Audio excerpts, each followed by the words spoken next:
মুক্তির পর থেকেই বক্স অফিসে চালকের আসনে বলিউডের অন্যতম জনপ্রিয় হরর কমেডি চলচ্চিত্র স্ত্রী টু। হরর কমেডি সিনেমা হিসাবে ইতোমধ্যেই বলিউডের সর্বোচ্চ আয় করা সিনেমা হয়ে উঠেছে এটি। এবার 500 কোটি আয়ের মাইল ফলক স্পর্শ করল সিনেমাটি। বাণিজ্যিক ওয়েবসাইট স্যাকমিল্কের রিপোর্ট অনুসারে মুক্তির 22তম দিনে ভারতে 2.1 কোটি আয়ের মধ্য দিয়ে ভারতীয় বক্স অফিসে 500 কোটির ক্লাবে প্রবেশ করেছে সিনেমাটি। এর আগে 21তম দিনে 5.6 কোটি রুপি আয় করে সিনেমাটি। এদিকে 21 দিনে বিশ্বব্যাপী 710 কোটির বেশি আয় করে নিয়েছে সিনেমাটি।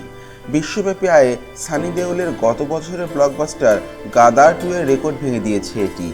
এবার নজর রণবীর কাপুরের অ্যানিমেলের দিকে।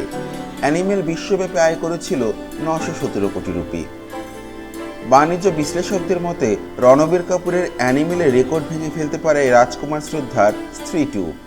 বলিউডের সর্বোচ্চ আয় করা সিনেমার তালিকায় প্রথম স্থানে রয়েছে আমির খানের দঙ্গল।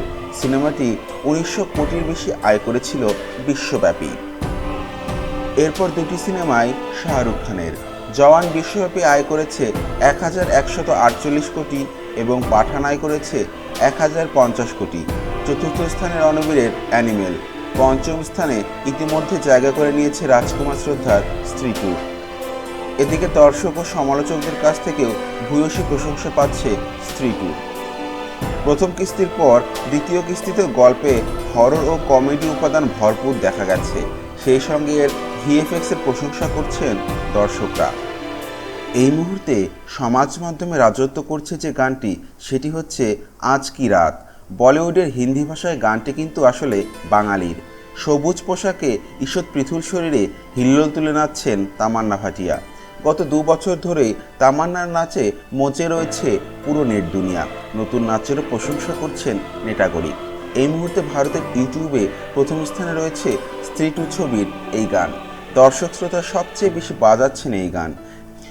2018 সালে মুক্তি পায় রাজকুমার রাও এবং শ্রদ্ধা কাপুরের স্ত্রী। প্রথম দিনে সেই সিনেমাটি 6.82 কোটি টাকা আয় করে এবং প্রথম সপ্তাহে পৌঁছায় 60.39 কোটিতে। ভারতের 129 কোটি আয় করে সুপারহিট হয় সিনেমাটি। এরপর থেকেই এটি সিকুয়েলের অপেক্ষায় ছিলেন দর্শকরা। অমর কৌশিক পরিচালিত সিনেমাটি সিকুয়েলে এবারও রয়েছেন রাজকুমার রাও, শ্রদ্ধা কাপুর, পঙ্কজ ত্রিপাঠী, অপরাক্ষিত খুরানা, অভিষেক ব্যানার্জি সহ একাধিক তারকা। একটি বিশেষ ক্যামিওতে রয়েছেন বরুণ ধাওয়ান। বিনোদন সম্পর্কিত এরকম আরও ভিডিওর জন্য চ্যানেলটি সাবস্ক্রাইব করে আমাদের পাশেই থাকুন। আর ফেসবুকে পেজটি লাইক করতে প্লিজ ভুলবেন না। সবার সুস্বাস্থ্য ও দীর্ঘায়ু কামনা করে শেষ করছে আজকের ভিডিও। ধন্যবাদ।